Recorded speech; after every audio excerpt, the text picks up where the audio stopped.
So those, I guess, a couple weeks ago,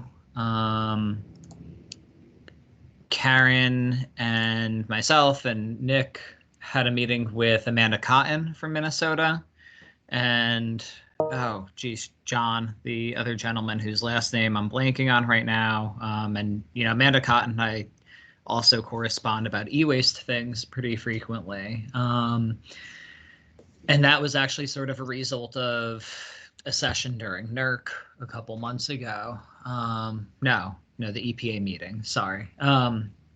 Anyway, so Minnesota is currently in the process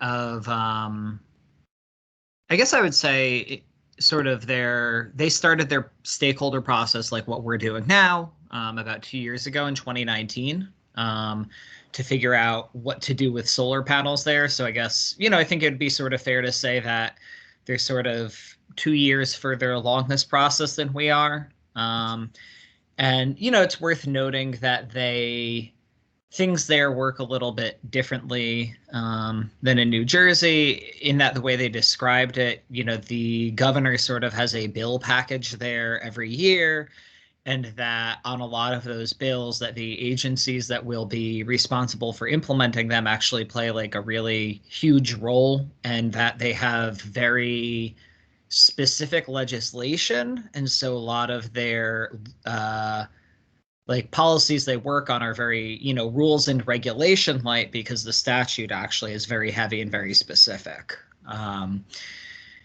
And so they've been doing this stakeholder process since 2019, and they either just have or are just about to propose this bill about solar panel recycling, and they've involved a lot of stakeholders.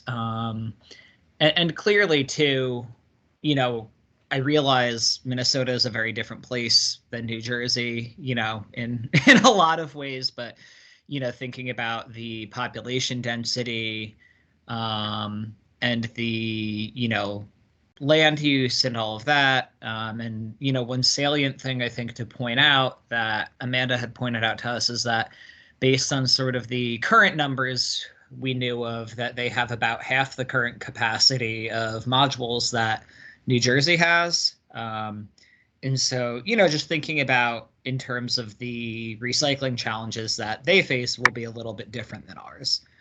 And so over the past 2 years that they've worked on this, they've sort of landed on what they're calling a product stewardship model. And I'm going to read the bill summary. And, it's very closely based on the laws in Niagara County, New York, as well as how the Rhode Island bill that was proposed but not passed is. And so their bill summary, the bill would establish a manufacturer product stewardship program for management of solar PV modules and installation components being removed from service. Manufacturers of solar PV modules would create a product stewardship organization, PSO, to administer the program in the state. The program would be funded by a stewardship assessment on the sale of each solar PV module to be installed in the state. There are no end-of-life fees assessed for participation in the program. The bill establishes an initial goal of 85% reuse and recycling rate based on solar PV modules removed from service each year. The bill would prohibit disposal of solar PV modules and installation components in or on the land or in a waste disposal facility. The product stewardship organization creates a stewardship plan in accordance with the law's requirements and establishes a stewardship assessment to operate the program in all regions of the state. The agency reviews and approves the stewardship plan and assessment with a public comment process. The product stewardship organization must submit an updated plan and stewardship assessment every 5 years, and these are also subject to public comment and agency approval. The PSO may amend the plan and assessment at other times. The product stewardship organization will report annually to the agency. And essentially, the whole deal is that they have this, manufacturers form a product steward, an organization whose goal is the end-of-life management of the solar panels. And then, based on that, that organization, is a third party, and they manage the panels. At end of life, there's a landfill ban. And, so the way that works too is that there's a stewardship assessment fee on each module. And, that is determined by the product stewardship organization, and that panels that, companies that are not part of that product stewardship organization can't sell their panels within the state. And so there is then buy-in from the solar industry, and that, if they're going to be the ones responsible for this, and that fee is going to be at point of sale, they would have interests in designing the panels in such a way they could be recycled, presumably.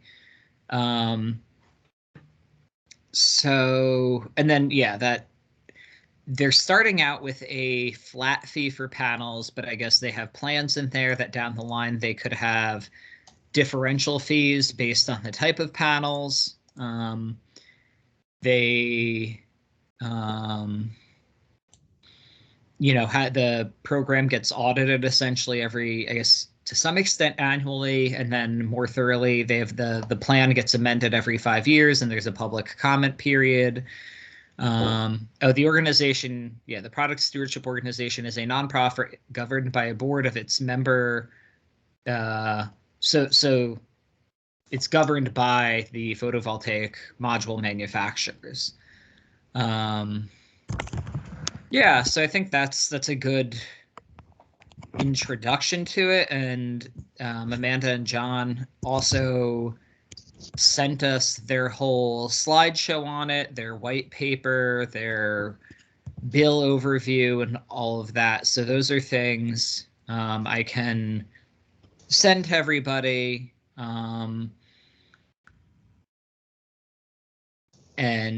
So I just thought it was really, and I guess, I would say, we all thought that this was interesting and useful, that here while recognizing that this is a, different situation than Jersey, but that it's still, the fact that they've been through this process before, or they are going through this process and they're sort of ahead of us in this process, that, is very useful and interesting to hear from them, that, this is a potential model for, what this could be, what the future of New Jersey's solar panel recycling could be based on. So, quick question. So does the bill create the non-profit organization? So, and I'm looking at the proposed bill text. So again, I think this bill has yet to become law. I don't even know. Do they believe that this is actually going to become law? Yes. I mean, I would say, Karen and Dick, feel free to comment on this. I would say that we got the distinct impression that they fully expect the bill in essentially its current form to be passed and signed as part of this package they regularly have. And I'm looking here. So the product stewardship organization that'll run this will be established by the panel manufacturers. So I guess to answer your question, Sean, the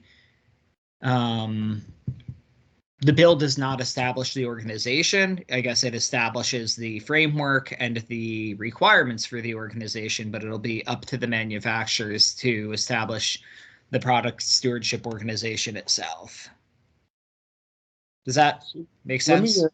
Let me ask a question, because it seems like there are many manufacturers, and they're overseas in many cases, and so in the supply chain of how a project happens, you have actual installers who would buy modules, and so I guess this commission would create an approved list, and then essentially force those contractors to only install from the approved list for the, an overseas manufacturer who would pay the fee. Is that kind of what's envisioned? It's hard to imagine these Chinese or other overseas companies to be on a nonprofit there in the state. Yeah, I mean, so I think presumably, yeah, that anybody who wants to sell their panels in the state would have to pay into and be involved with this organization. And yeah, I mean, I think also too, I guess, I would have to dig into and look into this a little bit. Retail sale. So I mean, I don't know the manufacturer. Uh, I mean, so the definition of the manufacturer is somewhat specific, and it's sort of similar to here. I can put it in the chat, and like I said, I'm gonna email these documents to everybody. Amanda and John said that was okay. But so this is, the definition they're using for a manufacturer. And, I think based on that,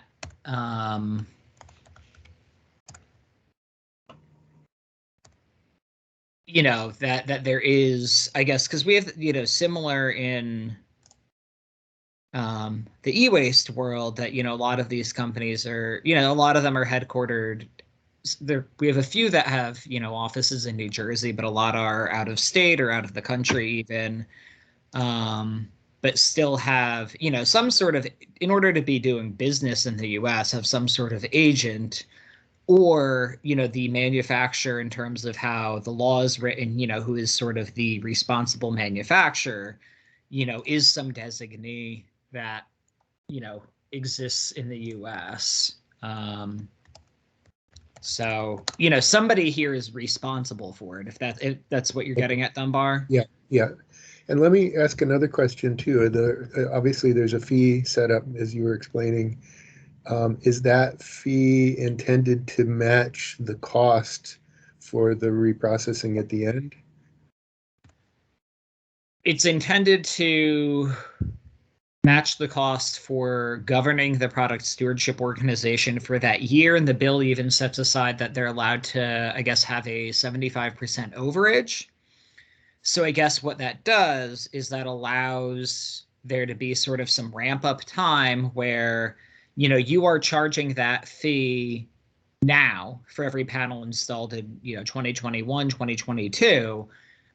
But that fee is going toward the recycling and handling of the panels that are coming out of service, which I know there's, we've talked about that there's about a 1% turnover, but then also, every year from accidents and that type of thing. But then you're also, starting to deal with panels installed 20 years ago. So what that does, though, is it does give you that, ramp up time that I would say presumably you are probably selling more panels and installing more panels now than you were 20 or 25 years ago. So there's fewer ones reaching the end of their life right now.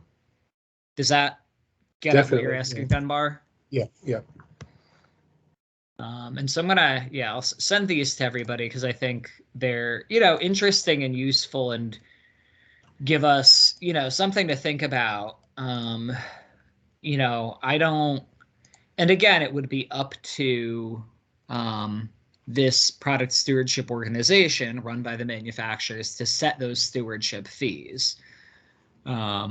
Which, one of the things I think we've talked about a bit here, that, we were talking about with Amanda from Minnesota, is that a lot of these things sort of become, chicken and egg problems in terms of there's nothing to do with the panels. Well, there's nothing to do with the panels, so how can we legislate that? Not we, but, how could it be legislated that you have to do XYZ with the panels? But until somebody forces you to do something with the panels, nobody's going to come up with the facility to handle the panels, and it becomes this sort of circular problem. And so, they see this sort of as being a way of dealing with some of that if you start forcing the stewardship now and you have this, the fee is attached to ones being sold now to deal with the ones that are now at end of life, that you start creating the market for and capacity to process these. And then in this scenario of product stewardship, would they be the entity responsible for like managing the collected fees, like from the manufacturers, they would be the ones that would manage that process? Yeah, so this product, if I think I'm understanding you correctly, Aisha, yeah, that the fees would go to the product stewardship organization, and that organization set up and run by a nonprofit, but run by a board of people from the panel manufacturers, would be the ones managing those funds for what to do with the panels. Okay, thank you. Mm-hmm.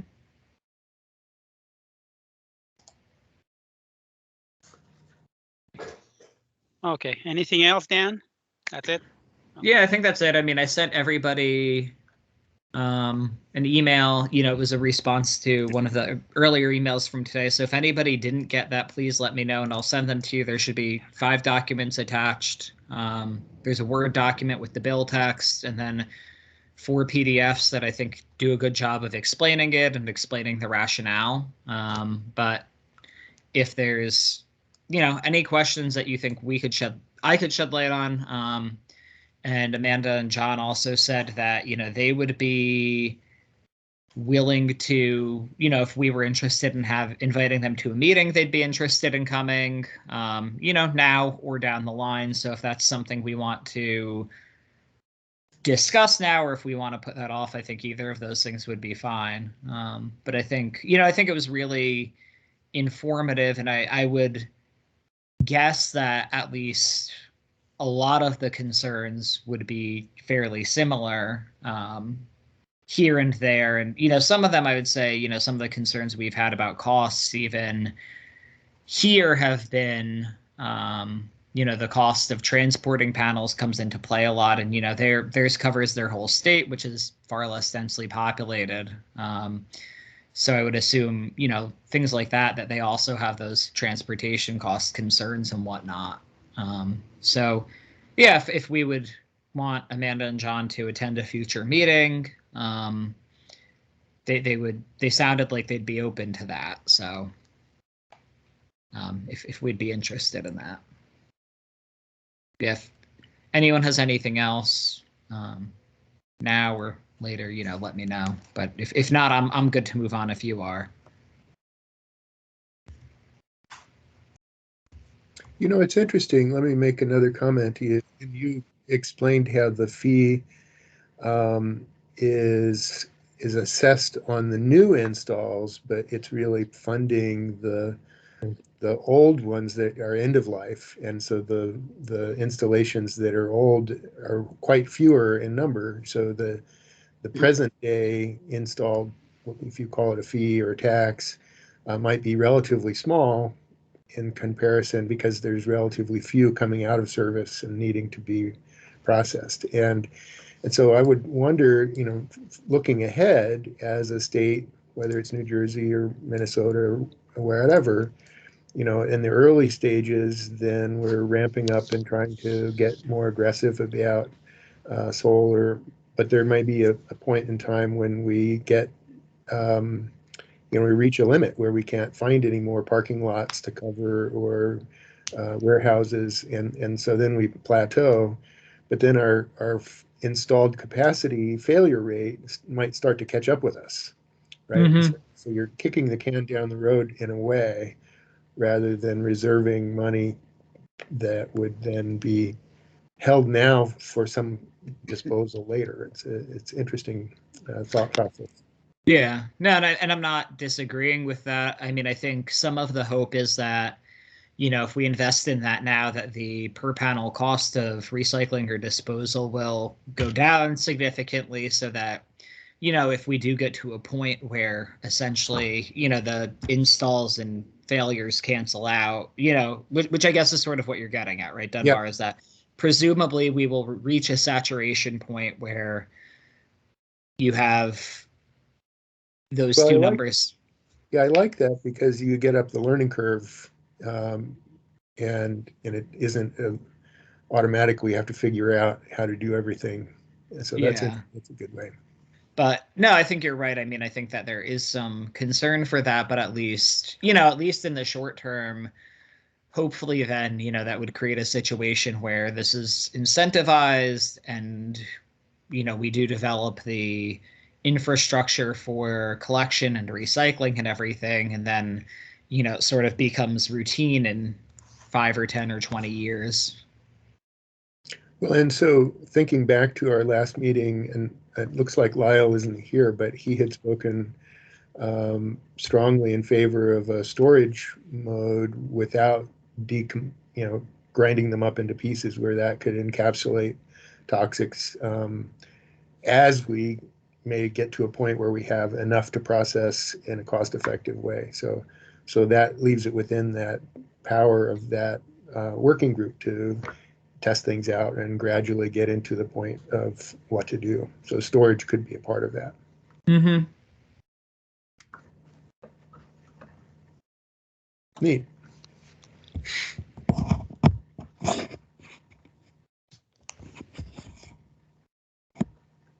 Anyone else? And yeah, like I said, I don't know, maybe we can talk at the end of this meeting if we'd like to invite Amanda and John to our next meeting or a future one or whatever. So what oversight would the state have on the nonprofit? Okay. So they do have a pretty, there would have to be, so they have, the stewardship assessment account, the monies would be independently monitored, that, the organization would hire a professional accounting firm to manage it and, do all of that. And the, I think state would be, essentially would be auditing it. But why? To make sure that they were actually, the panels were being recycled. Interesting.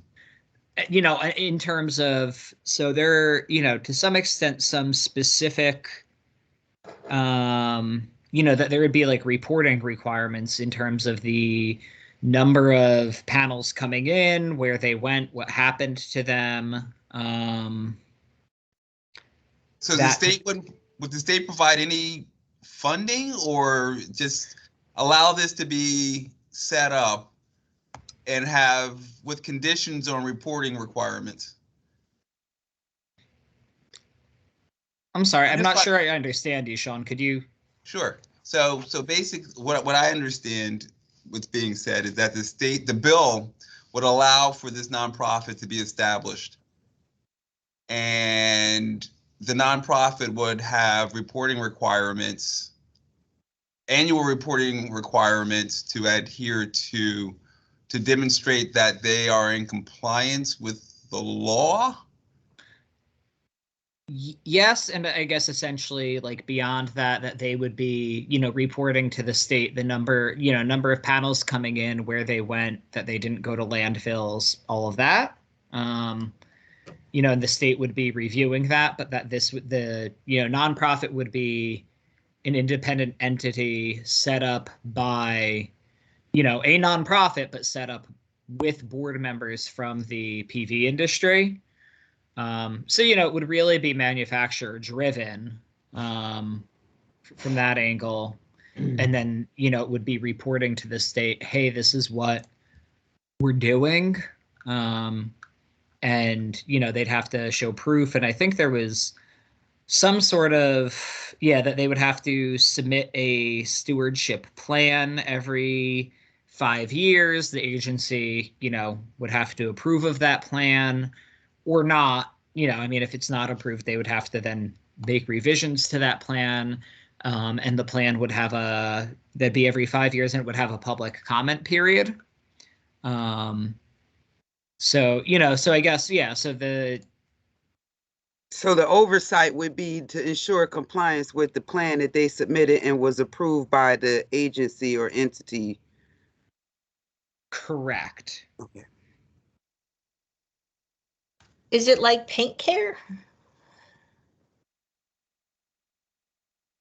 Where paint care is the supposed nonprofit, right? And they manage the whole program. Although the legislation doesn't, in the states that has paint care, it doesn't name paint care specifically. but so they are like free to use other people. But Paint Care is somehow related to the American Coatings Association, and they manage the whole collection and recycling of paint. They charge in Paint Care's instance, and this is why it won't get through in New Jersey, is that they are charging a fee for every gallon of paint that is sold to the consumer. And then the retailer collects that fee and submits it to Paint Care, and then Paint Care accumulates the money and sponsors the recycling of the paint. The problem with Paint Care is they're supposed to be adjusting that fee so the program just pays for itself, where instead they are accumulating money, and in some states have giant surpluses, like $29 million in surplus. So it sounds kind of similar to that model rather than the e-waste model. Yeah, I would say it's and I mean I'm not as familiar with Paint Care as you, Karen. Right. But I would say to me, yes, that sounds closer to the e-waste model than, or it sounds closer to the Paint Care model than the e-waste model. Right. But yeah, that would make it, yeah. And I mean, I think also too, like I'm unclear, and I don't know if either you or Nick remembers, if it would be possible for there to be more than one product stewardship organization that, you know, manufacturers could belong to.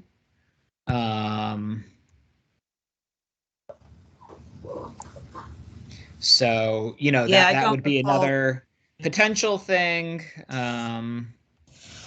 would be that. And then, you know, I think though their bill does specifically limit the overage, the excess, you know, that you can't run at more than a 75% surplus.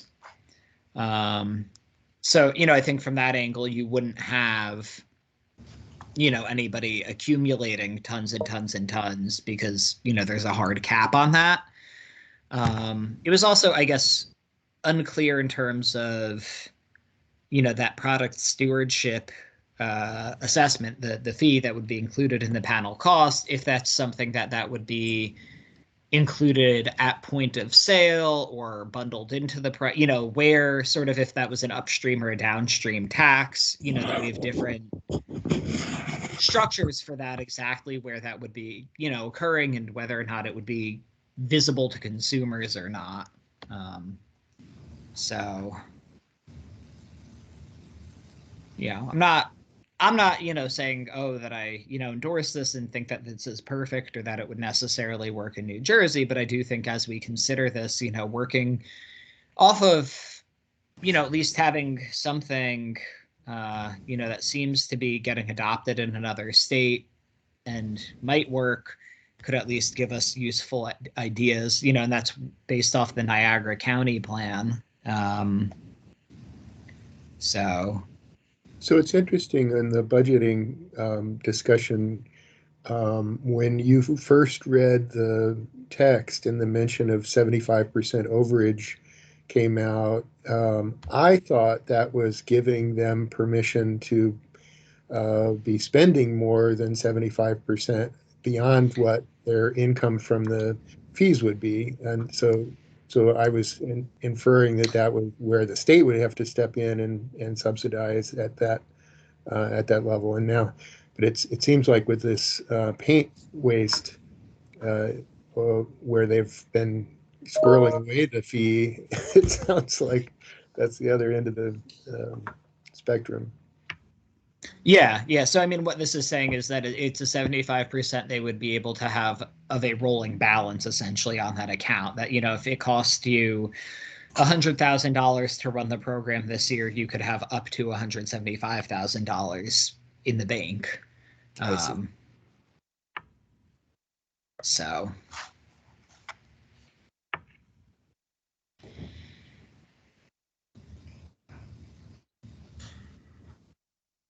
Anyone else?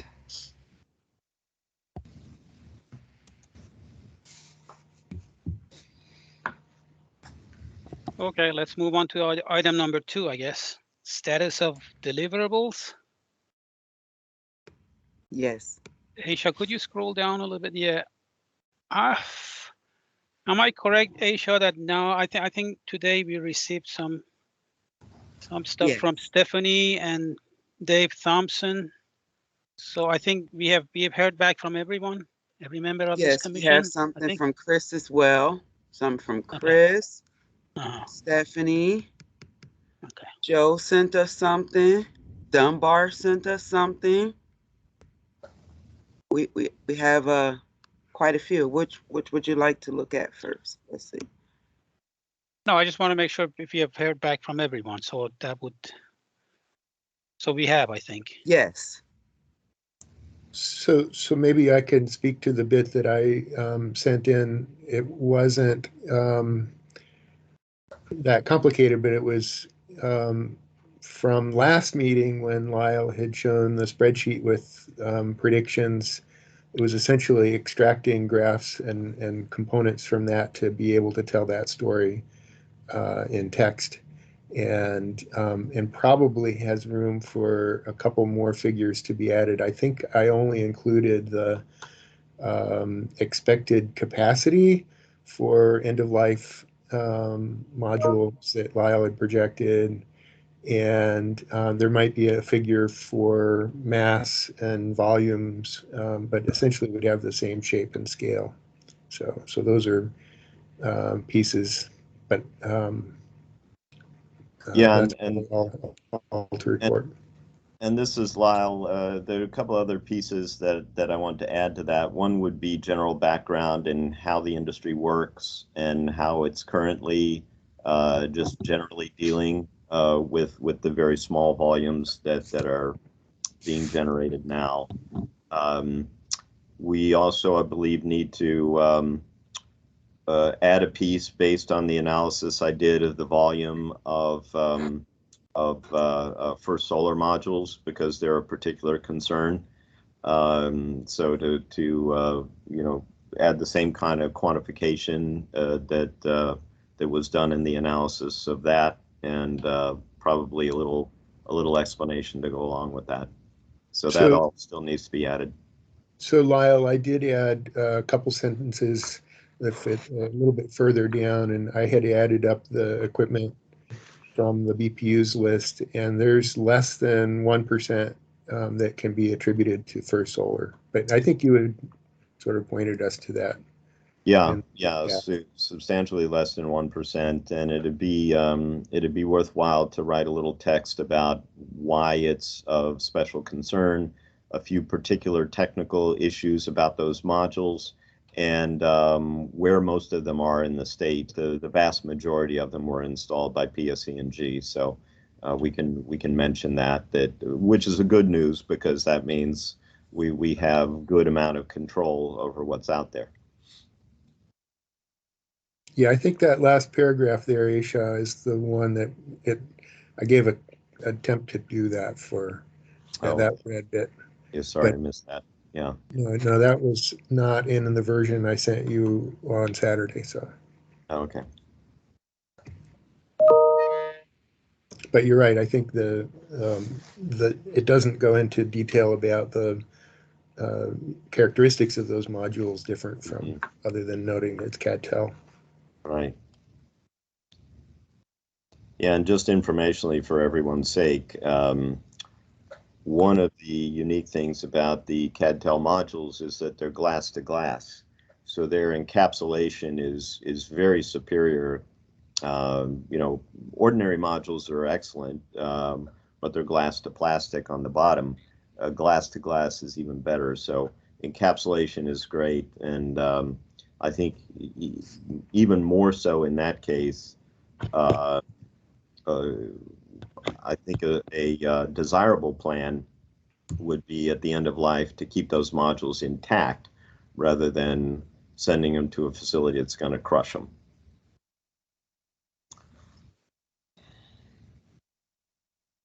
But I'm just throwing that in. Good. Good. It's good. Very good. Just let me know if anybody wants me to scroll the page or anything. Anybody wants to see this in further detail on the screen.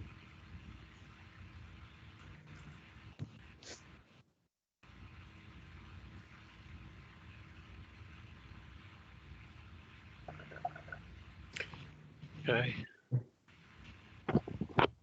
So back to the agenda, please. Thank you. Okay.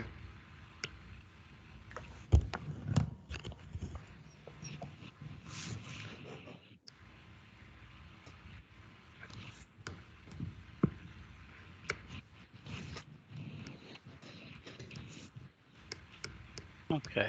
Joe, do you have anything to share with us today, or?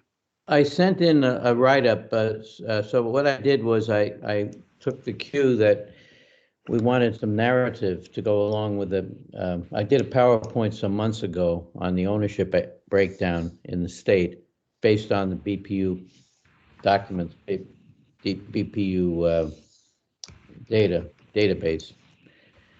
And I tried to describe the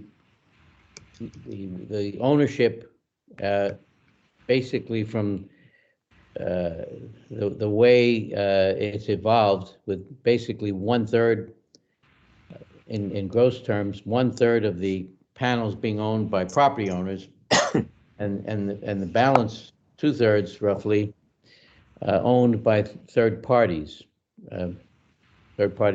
through a lease structure or power purchase agreement structure. And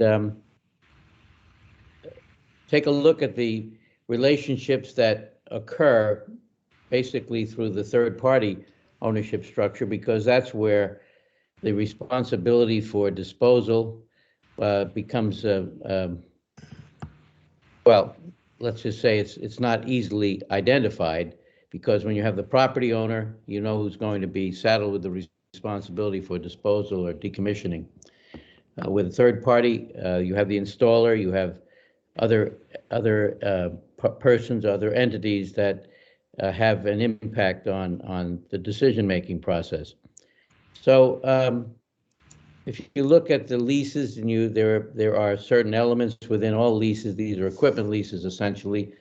There are certain events that occur that will trigger disposal of panels, whether it's repair, whether it's repowering.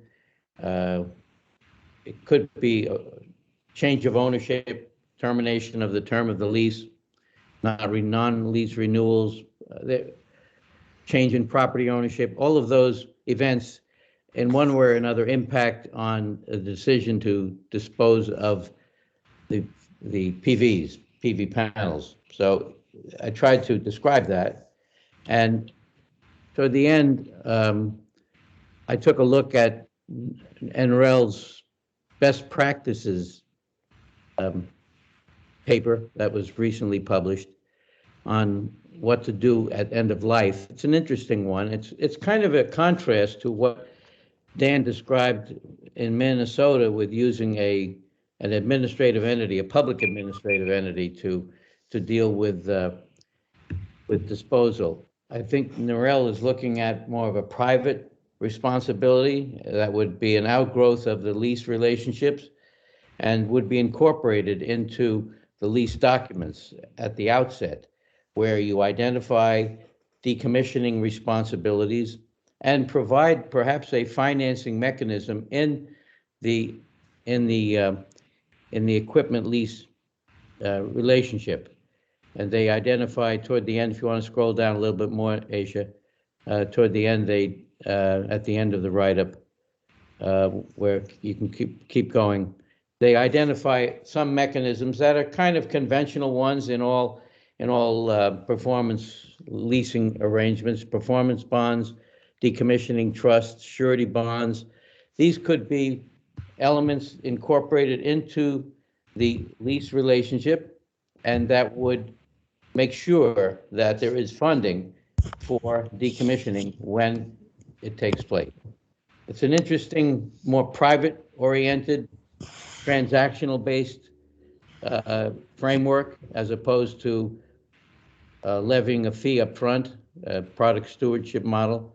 And it's one that's worth looking at. I think the legislature should look at those elements too, to achieving the same kind of responsibility, financing the responsibility for disposal.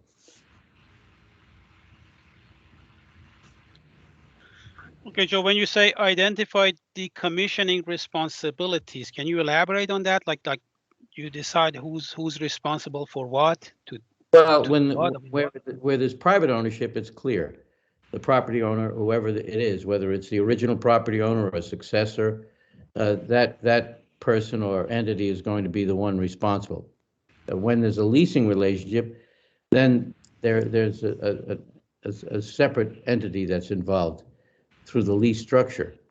And that most likely is the installer or the owner of the units that have been installed. But the installer also obtains financing through third-party tax owners who may or may not, depending upon the documentation establishing the tax ownership structure, may have a role to play in deciding end-of-life disposition or even before end-of-life disposition. So the responsibility in the case of lease relationships is a little less clear than where you have the property owner at being the same as the panel owner. Okay.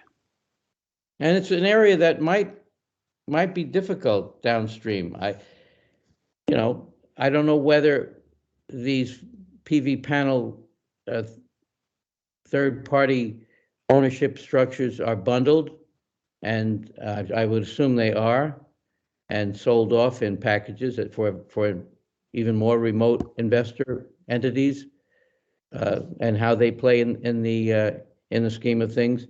Since we're talking about a long-term horizon, these are issues that could be relevant in assessing responsibility for the end-of-life treatment of the panels.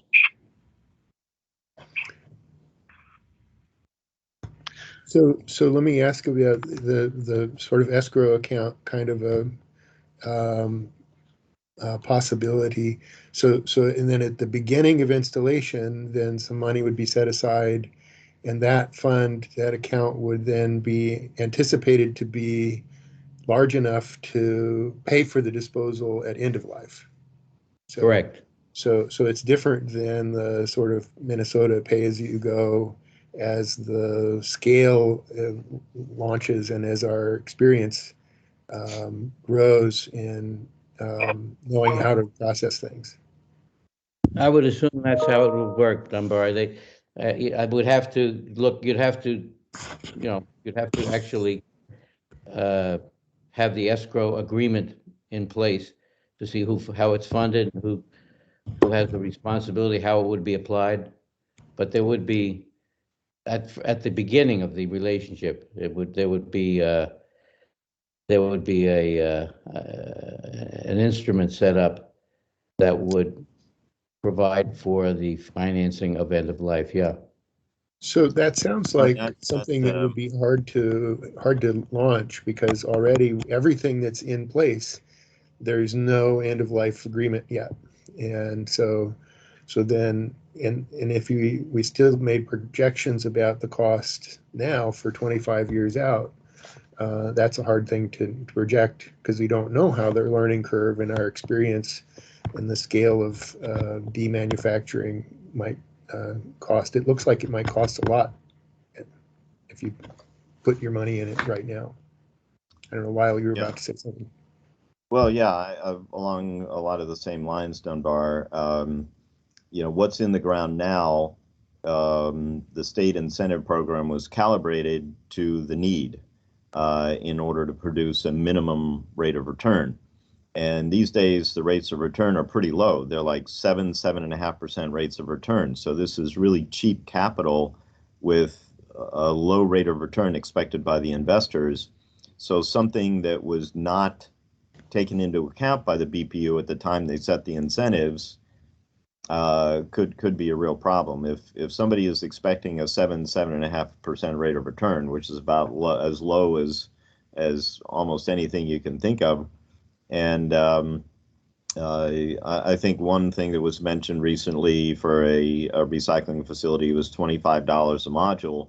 That works out to about 4% of the entire cost of construction of the array. So that would be catastrophic for investors.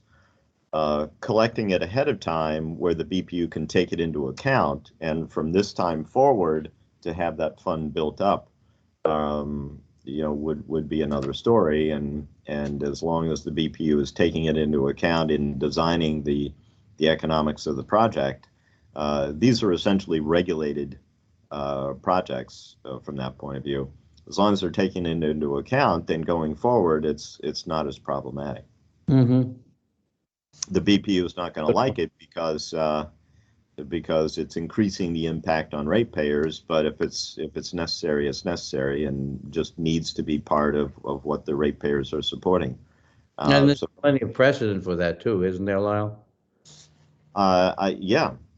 So and it could be the BPU collecting it even. It would be a choice of BPU or DEP collecting it, right. But the BPU is giving out the money, so they could collect the money too. And there are already a couple of market segments where they are collecting money upfront from the developers. Well, that's what NREL identified as best practices, quote, best practices at this early stage in the evolution of the process. So I think it's worth looking at. I think it's worth kicking around and making sure it's equitable, balancing those existing units versus the ones that are going to be funding in the future. So that's where we are. That's as far as I can see in terms of the ownership, relating the ownership to the disposal. It's challenging. It's going to be very challenging. I personally am more inclined toward the transactional allocation of the risk and funding within the transactional structure, as opposed to setting up an agency that with the product stewardship. I'm not sure how that would work. I'm much more inclined to keep it local, keep it within the interested parties directly, and let the economics of the marketplace sort it out. I'm in that direction. That's been my experience in industry. Works best that way. But even within that framework, I think there are some concepts that would guide you in the direction of having one or more designated state facilities within the borders to handle this, and then make the decisions based on the logic of the situation as to what type of facility that would be. Last time I was saying one thing that appears to be developing as a recommendation from the industry, possibly from the point of view of environmental safety, would be a special storage facility that would minimize breakage of these modules, because the smaller the pieces you break them into, the more exposure to leaching there is. And such a facility that handles them to minimize breakage and possibly at the same time minimize contact with water could minimize that potential, until such time as advanced technologies that can truly recycle the materials come into play. So, for instance, if that were the direction, or if some other direction is taken eventually, to have one or more designated state facilities, that can still be private, though, just as you were saying. I think that's an excellent direction to take, to really seriously consider, because then you can begin to get the economics, get an understanding of economics.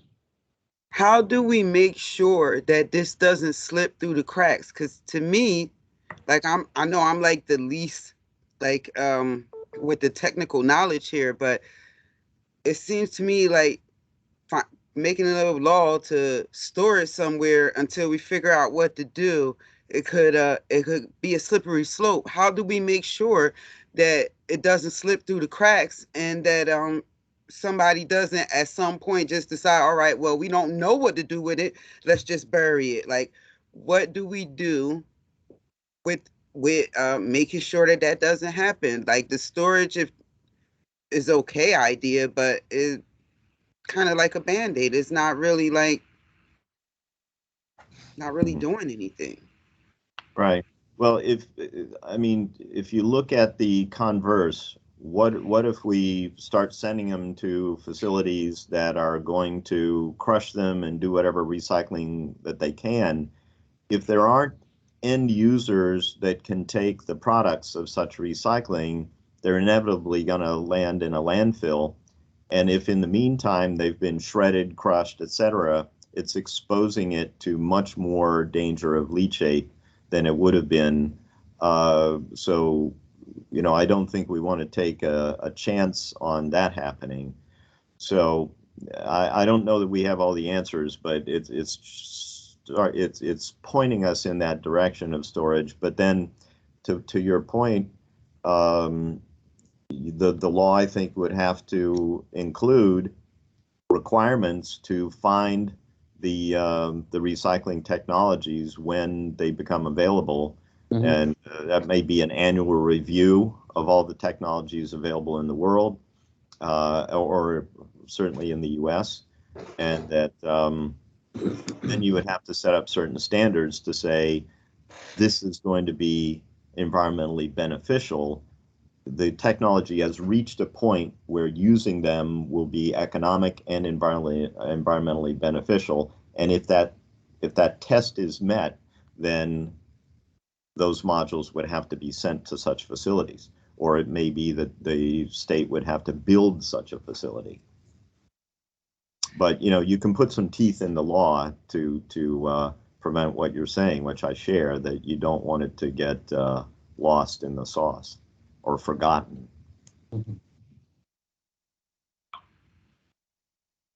Thank you. Okay, anyone else has a question for Joe?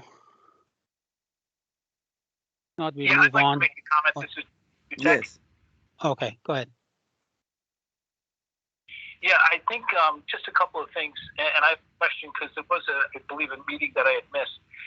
It seems that everybody has abandoned the two recyclers that did presentations to us as viable alternatives for the recycling of the panels. Is that the case?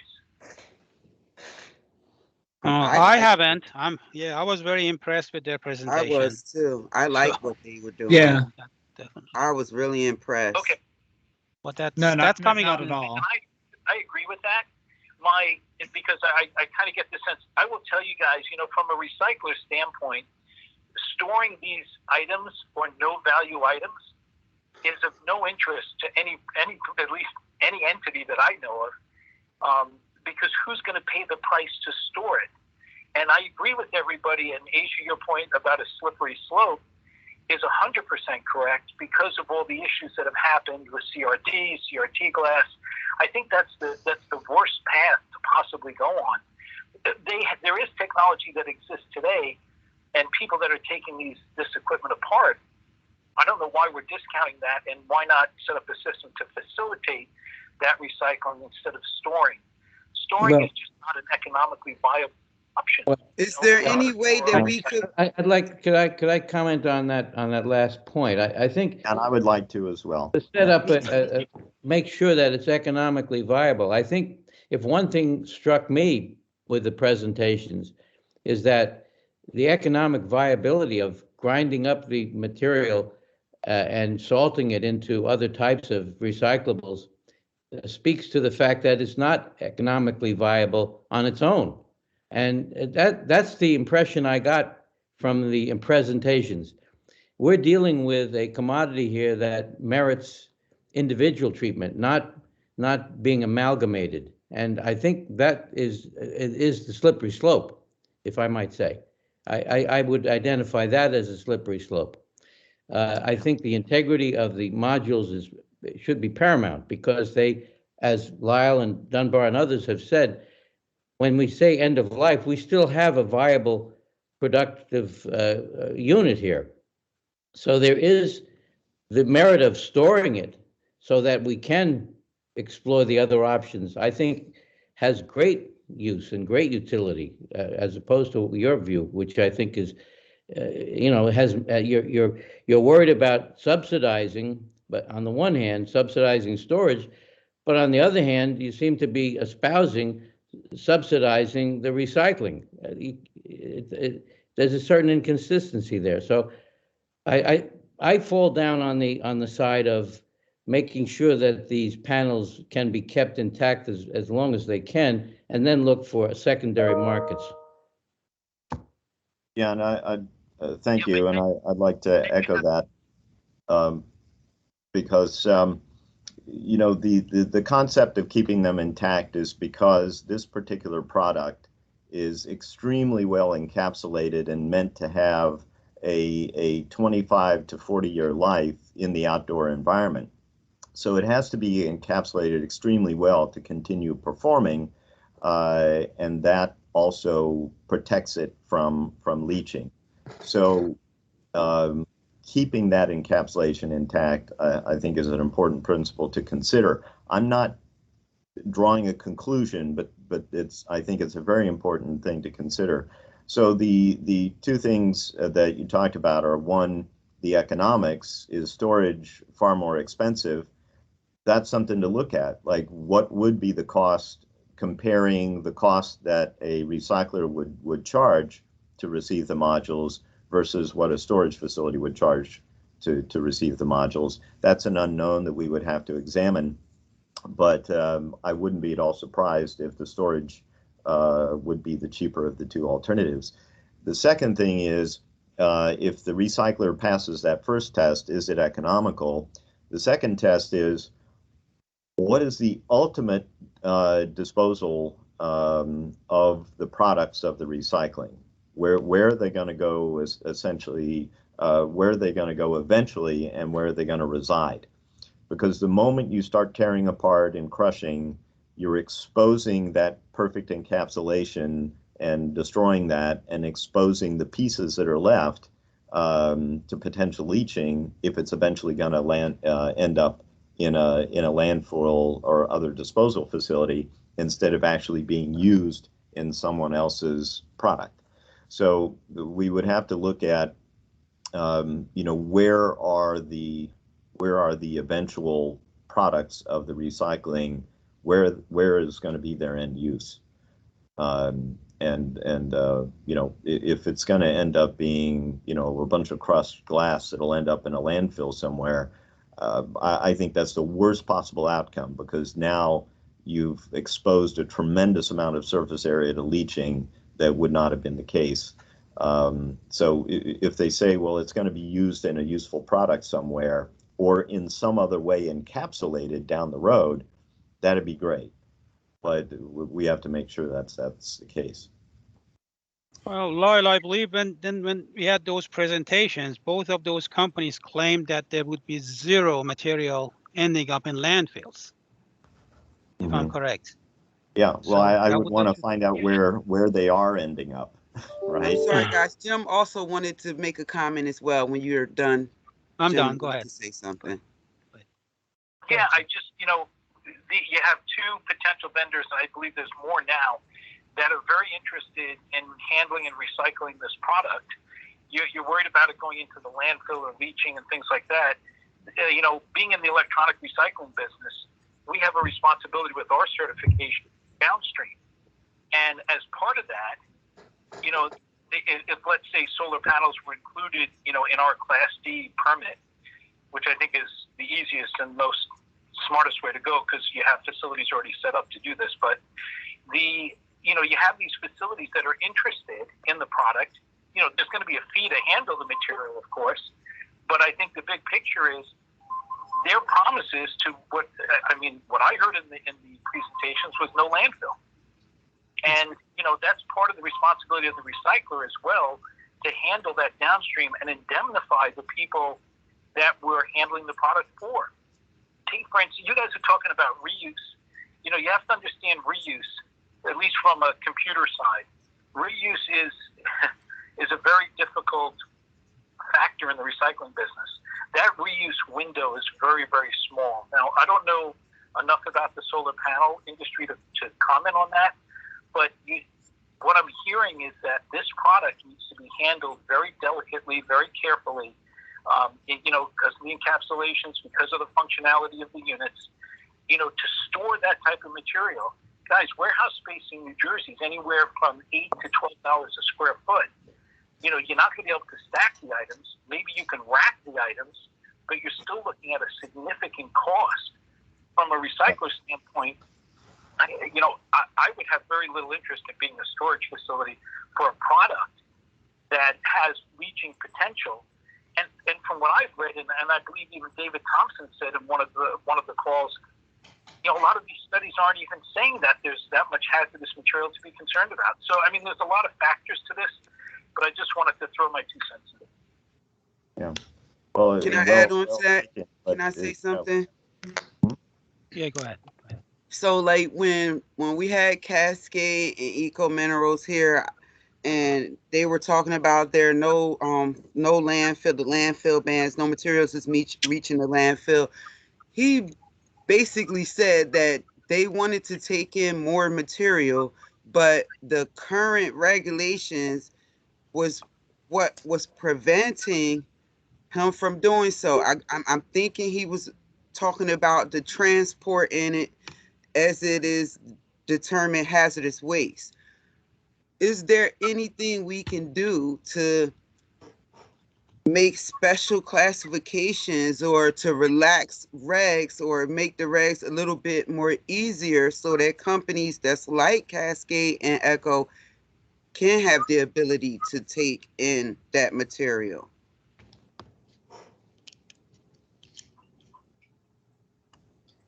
Anyone? Well, I think so. Yeah, no, this is Chris. Deregulate them, yes. Go ahead. Yeah, we've been talking about it. I think even pushing it to a state universal waste gives us some more flexibility to be able to manage it differently. I agree with you. I think warehousing is not the answer for this, because we're just putting off something that is going to lessen in value as well. I'm thinking it's going to conflict with our environmental justice principles. I mean, like, we need to know, we don't want to flood Camden and Mercer counties with a bunch of solar panels from users in Ocean and Mars. Like, we don't want to do that. It's a slap in the face to our EJ principles. So I just want to know, like, it's got to be a better way than storing. Like, it's got to be a better way. I agree. And we also, remember, we have some federal rules, right? If we're considering these materials hazardous waste, right? We have federal rules that dictate how long we can store, how we store. So the state has very little flexibility in adjusting those federal rules. So again, I think letting industry deal with the material and giving them the advantage to do that. There's a lot of vendors already out there, and there's more that are going to come to the table that are already dealing with similar materials. So I don't think it's going to be a stretch to really have a successful recycling program. And yeah, there may be a little cost with it, but I think the cost will be no more expensive than disposing of us as hazardous waste. And I think there's going to be a recovery on the product. So I'm not sure landfilling is the answer to this material. And the goal of the committee is to look for recycling options for this, not landfilling. Yeah, but I mean, we've got to understand, if we start going to recycling facilities now, where is the material going? I mean, once you crush this stuff and tear it apart, you're exposing it to a much greater environmental hazard. And so where is that going to go? You're converting a safe material into a more hazardous material. And my first question is, why do that? And the second is, if you're going to do it, where do those products go? Well, I mean, we're exploring, there's hazardous secondary material rules out there now on a federal level. So there's facilities that are vetted by EPA for their end use of all of their products that come out of the recycling. So it is happening already, and there are valuable portions of that product, and the others that aren't are regulated as far as the management of it. So it's already happening. Yeah, it still doesn't make sense to me to take something that's safe and make it less safe. Why do it? I mean, you don't have to call it storage. It may be, you know, we're not talking about warehouses. It may be on the ground. It may be at a landfill facility, but simply take care not to crush the modules. Leave their encapsulation intact. But ultimately, what do we do with all that material? We're just going to continue to make storage facilities for waste solar panels? I mean, what ultimately something has to happen to it. I mean, it's going to degrade. It may take hundreds of years, but we're just pushing the responsibility to somebody else, not Sure. us. Well, and if we have recycling facilities that really truly recycle the material and put them to a second use, then that's great. I have not seen that happening as of yet. So, you know, right now, to send it to a recycler when the materials are not going to end up in a second use, where is it that it's going to go? I mean, I understand that there are regulations dealing with it, but, you know, if I were the DEP, I would want to say, where is the eventual material going? If we're going to relegate ourselves to a plan in which the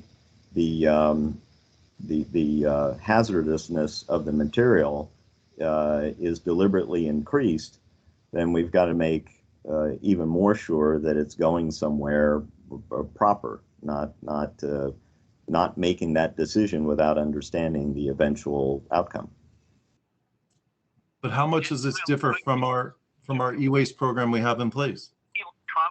Jim, In the electronics world. go ahead, Jim. Oh, am I okay?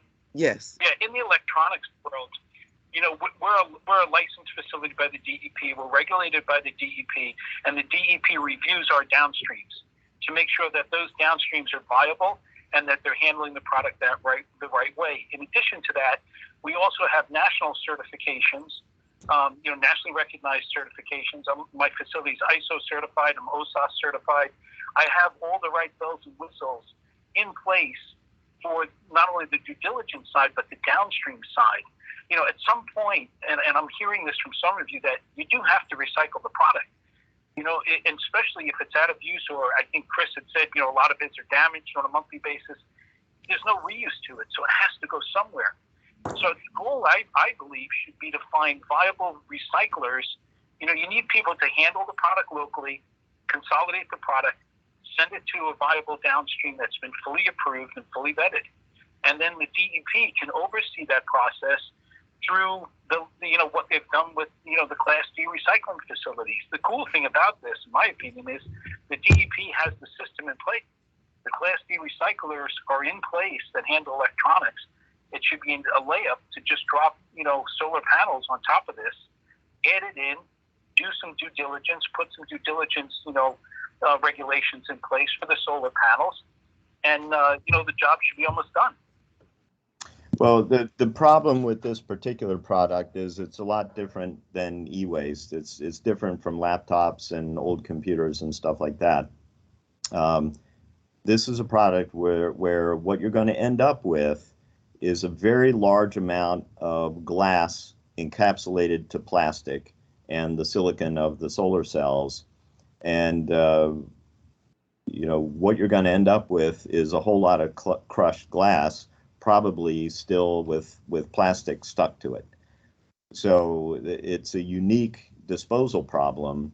And what I'm saying is, who's going to take that and make it into something useful as opposed to just, you know, putting it in a landfill or a lined facility of some sort? If it's just going to end up being waste material anyway, that's not true recycling. So I think we should hear from those two people that made a presentation. What is the ultimate disposal method of what comes out of your process? It's a I'm different fine with thing. that. I'm happy to get them back on a call. Maybe Isha, you can put that into place so that everybody feels more comfortable with them as a downstream. I will say that Cascade, that the parent company of that is called Deliverables Glass. They're one of the largest glass recyclers in the country. Has a very strong environmental track record. I know those people. I've worked with those people before on the CRT glass side. And you're right, Lyle. I don't know about the solar panels and encapsulation, but I do have the faith in people, after due diligence, to look for viable downstreams. Because to your point, I want the experts doing it. And we may not be the expert, but we are the experts as far as logistics and moving that product and getting it to the in the right hands of the people that can reuse it. Yeah, if there's truly a reuse, then I think it's a good answer, provided, however, that the cost is an issue as well. And if the cost ends up being something, way out of line, then that's a problem in itself. But, if it's reasonably economic where we can start collecting a fee and accumulate enough to pay for it, and if there's a legitimate reuse, then I think it's a different story.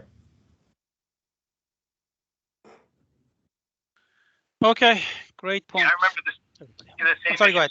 CRT glass. When we started to recycle CRT glass, there's always a fee. There's a cost to it, and it's just trying to find the most economical, alternative that also follows the right downstream protocols. And I'm going to tell you right now, from what I've read and the research that I've done, solar panel recycling is going to cost money, and it's something that I think everybody just needs to be prepared for.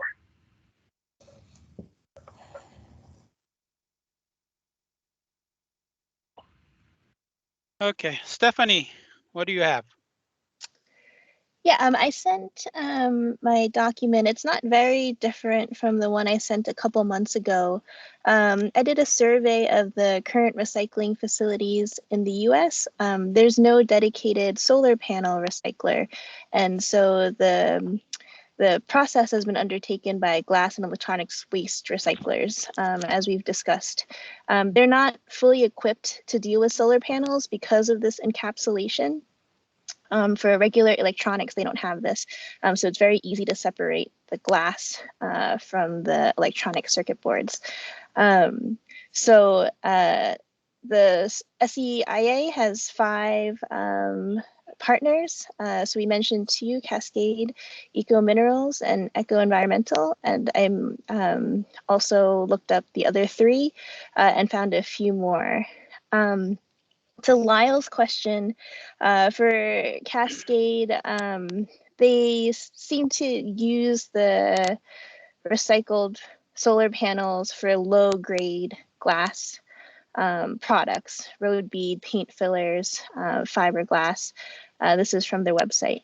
They do seem to separate the glass from the silicon panels, but they have a proprietary process, and I couldn't find any additional information on that.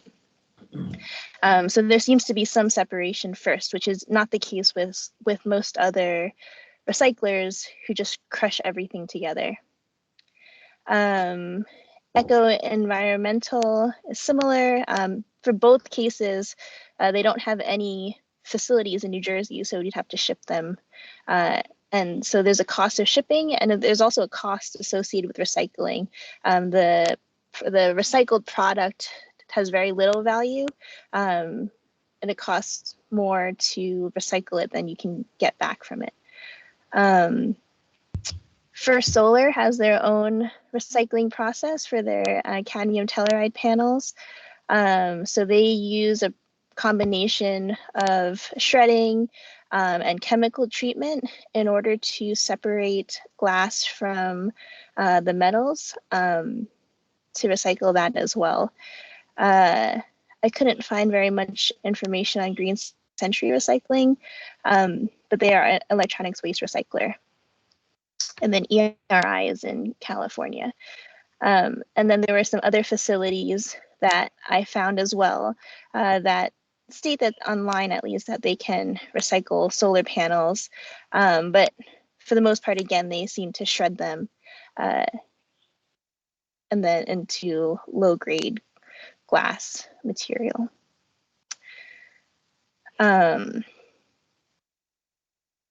So then, and so I briefly summarized the current technology, which is basically shredding and then separating.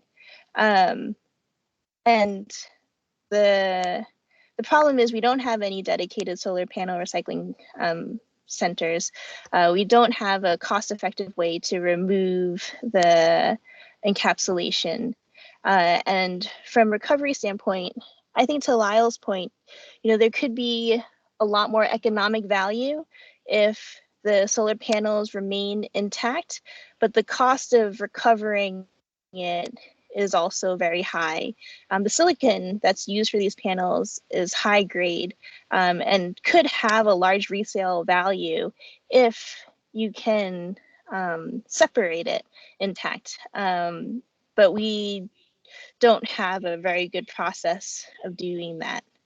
There are some emerging technologies, chemical treatment, thermal treatment, and pyrolysis. And we talked briefly about this company in Japan that uses a heated blade to separate the silicon from the glass. It would cost about $1 million for that equipment to do the separation. And I can't remember off the top of my head the rate that they can take in solar panels. But those are some options for doing the separation. And that's about all I had.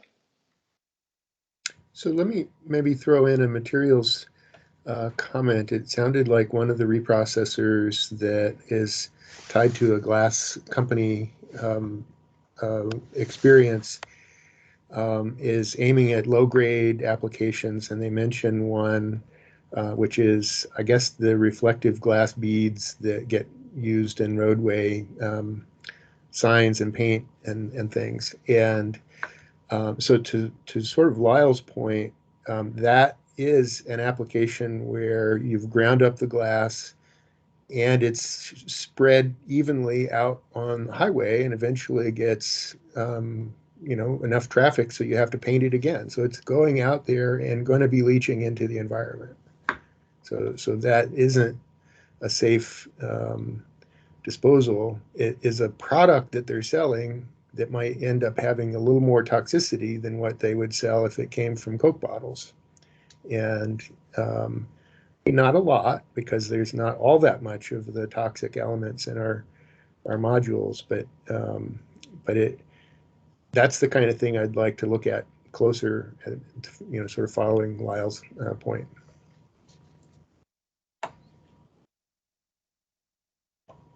Stephanie, did you get a sense of how these companies that you mentioned, this Cascade Eco and Eco Environmental, everything, did you get a sense of how successful their operations are and within their respective states? And they get good reviews, basically. I guess that's what I'm trying to say. Did you get a sense of that, or? I don't quite recall. I remember Cascade saying that they're always looking for more glass products. They need more products to make into to I guess recycle into the glass, the low grade glass that they're using for these different applications. So but they do charge for the solar panels. So they don't do it for free. But I don't know what the volume is that they take. Do you know how much they charge per solar panel? I'm sorry. Oh, I was going to ask the same question. Oh, okay. Yeah, not off the top of my head. I think I have it in my notes somewhere. I can look it up and try to find it. He had mentioned briefly a $15 to $18 per module, but then Stephanie asked him to break that question down just a little bit more as far as costs. Give me a second. Okay, so he says, so the $15 to $18 per module, that's mostly for the disassembly, removal of the aluminum frame and the other parts. It's a good question. It's really the whole processing. So taking a module from the form it was in when it was out in the field down to the various waste streams, whether it be aluminum, the glass back sheet, all these things that have to be disassembled. It takes expensive equipment that's proprietary that breaks down. It takes labor, it takes electricity. So really it's covering our overhead, the intent of the charge. Certainly we if I performed this for less, we would.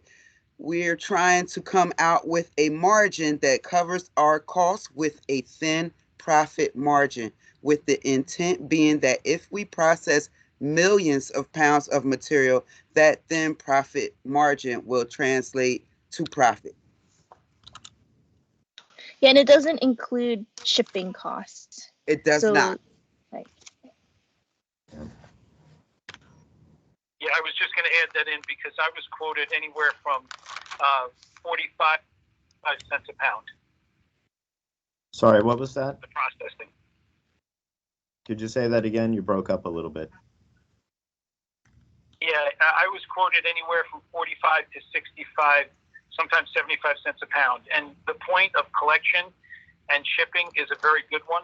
And I think that that's all part of the consolidation factor with some of the facilities and not storing it, getting a full load, getting that load packed properly, and then shipping it. And of course, the cost of collection is a whole other factor.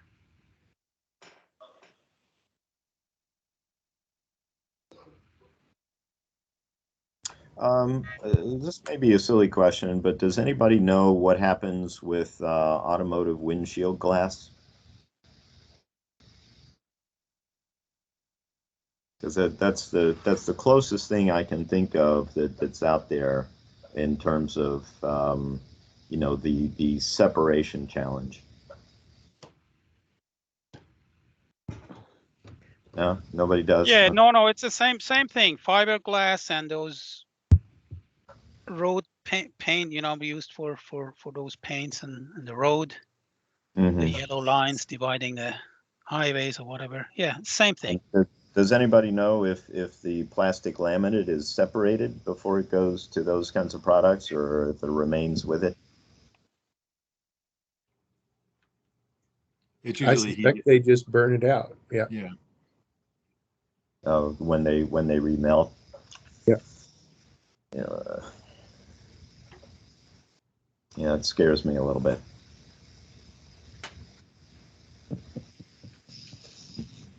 Okay, Chris, what do you have? Anything? Oh, Nick, I'm good.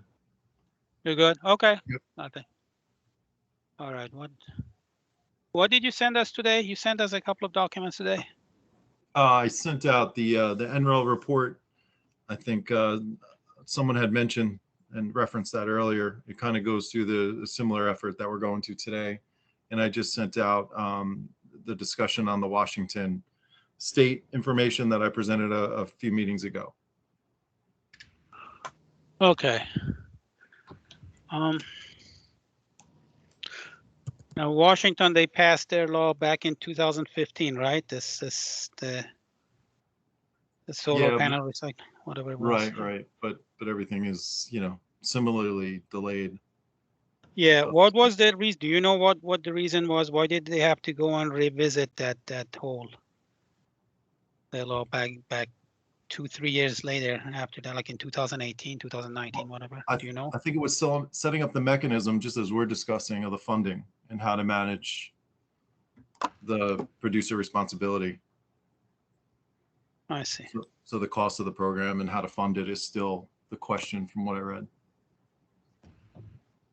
Okay. And with COVID, everything has, been delayed. So Let's see. Okay. What's next? Aisha, what's next after? Can you scroll down? Yes. Thank you.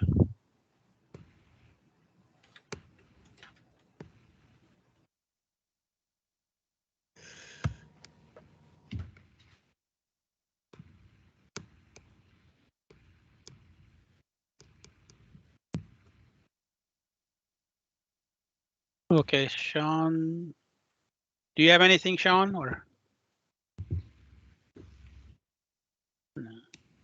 No, nothing other than Okay. what I've been saying previously. I submitted a Right. write-up, and the write-up actually reflects the material, reflects the text that was circulated by someone today. I think it was David who provided the. Yes. Okay. David. Yeah. So we seem to be consistent. There's little to no movement. Okay. Still. And David, do you have anything? Dave said he would be coming late, and I did Oh, he's not not there. see him show up as of yet. He did he hasn't message shown when up he yet. sent his report that he was going to be a little bit late. Okay. All right, But and I Joe, we haven't already seen him. talked to Joe here. All right.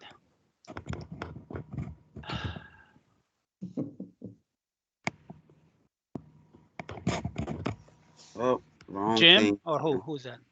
I guess Jim. Jim, do you have anything? Jim, you still there?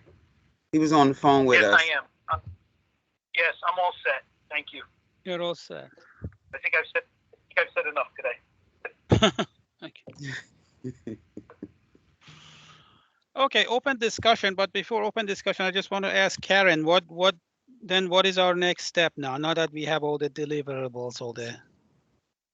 Karen, do we? She just said in the chat that she's signing off. Oh, she's signing off. Oh, jeez. And I guess since she won't be at our next meeting, I mean, that might be something, maybe you and she and I need to talk about that. Yes. Okay. Okay. All right. Yeah. So we have to set up an internal meeting before she leaves. She only has what 8 days left, 9 days left. I don't know. Yeah. Something like that. Ah, jeez. We are in trouble. No, we're not. Yeah, well, don't count on me. Okay. So if you want to schedule the next meeting, that 4 weeks from today would be January 17th, guys. But the state offices are closed that day for Martin Luther King Day. Why don't I have that on my calendar? Sorry. So then we're looking at the 24th? Mm-hmm. Yeah, that would be the following Monday. And then I guess, I don't know, just in terms of open discussion or the next meeting, if, I don't know, we don't need to decide right now, but if you guys would like me to invite the Minnesota folks to an upcoming meeting, I'd be happy to, but, we don't need to. I don't need to take up more airtime with that if there's no interest in that. Is there any interest in that, guys? Sorry, in what? In doing what? Oh, so I guess, well, you maybe missed the beginning of the meeting that we were talking about Minnesota's proposing a law for solar panel recycling. They've been working on it since like 2019. And Nick and Karen and myself had met with them a couple weeks ago. So I'd presented on that at the beginning of this meeting. And then I sent everyone that email with, all the documents they'd shared with me. So John and Amanda from Minnesota had offered if we're ever interested in having them come to one of our meetings, they'd be happy to do that. But we certainly, I know our time is valuable, so we certainly don't have to do that. I have to jump off, unfortunately. Thank you, everyone. Thank you, La. Thank you.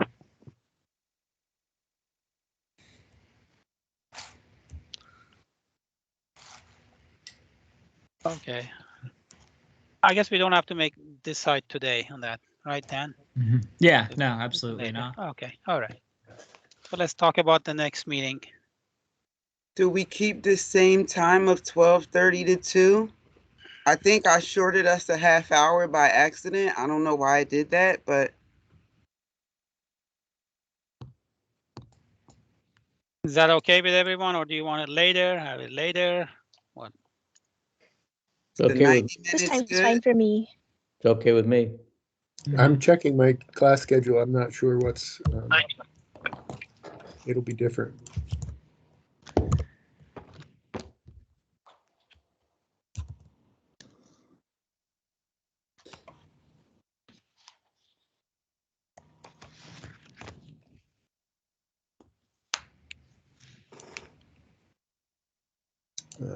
Sorry here. Okay.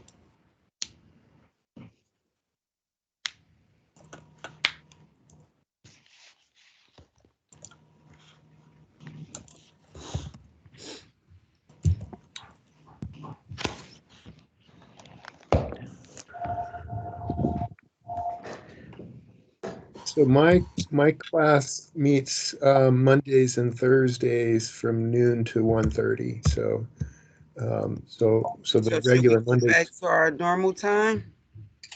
You want to do like 2 to that would 3:30? work. That would be totally fine. But the noon to 1:30, I'm blocked. So we'll do 124.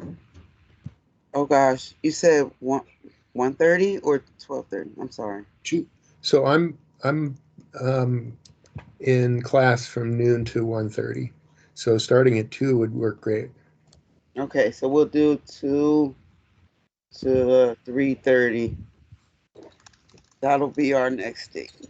January 24th, 2 p.m. until 3:30. All right. Is that good with everyone or? Yeah. Okay. Yeah. All right. Very good. Thank you, everybody. Merry and Christmas, everyone. Happy happy Hanukkah. holidays. Happy holidays. Happy Great holiday. holidays. Blessed holiday. Yeah. Happy New Year. Bye. Merry Take care, guys. Bye. Thank you, you too.